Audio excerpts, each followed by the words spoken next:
We're going to jump back to 1999 for this one to tackle one of the biggest, most mind-bending questions ever asked in a movie.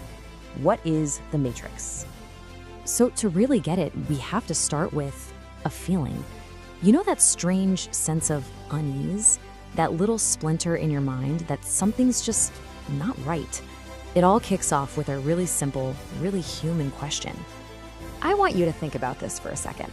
Have you ever had one of those dreams that was so vivid, so real, you were just positive it was actually happening? Now, what if you couldn't wake up from that dream? How would you even know the difference between the dream world and the real world? And that question, well, that's the key to this whole thing.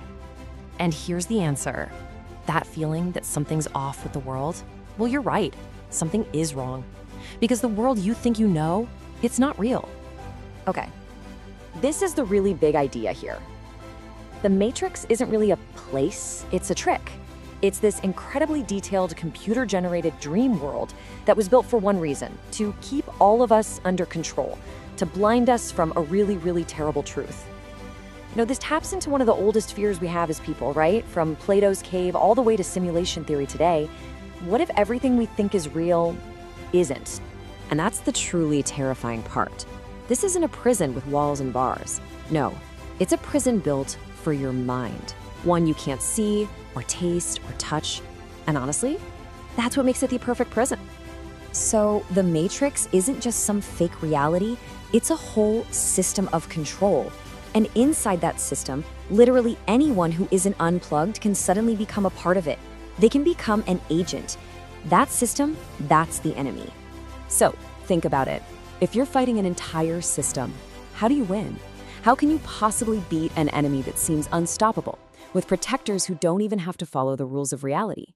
Well, that's exactly where the hero's journey kicks off.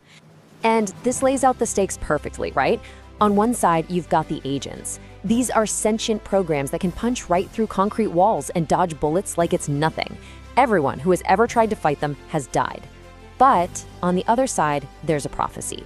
A prophecy about someone who is going to succeed where literally everyone else has failed. So the mission seems obvious, doesn't it? The hero shows up to save the world from the machines.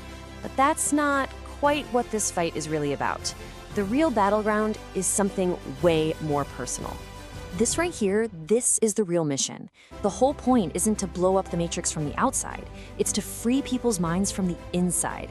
It's about showing them the truth, helping them see the prison they've been living in so that they can choose to walk out on their own. So how is that even possible? Well, it all starts when you realize a simple yet totally impossible truth. This world isn't real. There is no spoon. And if the spoon isn't real, then the rules of this world don't apply.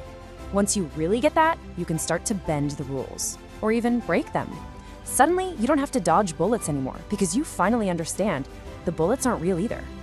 And this brings us to what might be the most powerful theme in the whole thing. See, knowing the truth, that's one thing. But actually acting on it, that's a whole different ballgame. Nobody can force you to be free. This is really the biggest takeaway. Freedom isn't just handed to you. It has to be chosen. Someone can show you the door, but that last step, that terrifying, amazing, exhilarating step through it, that has to be all you. And so we kind of end up right back where we started. Now that you know what the Matrix is, this dream world pulled over your eyes to blind you from the truth, how can you be so sure which world you're in right now?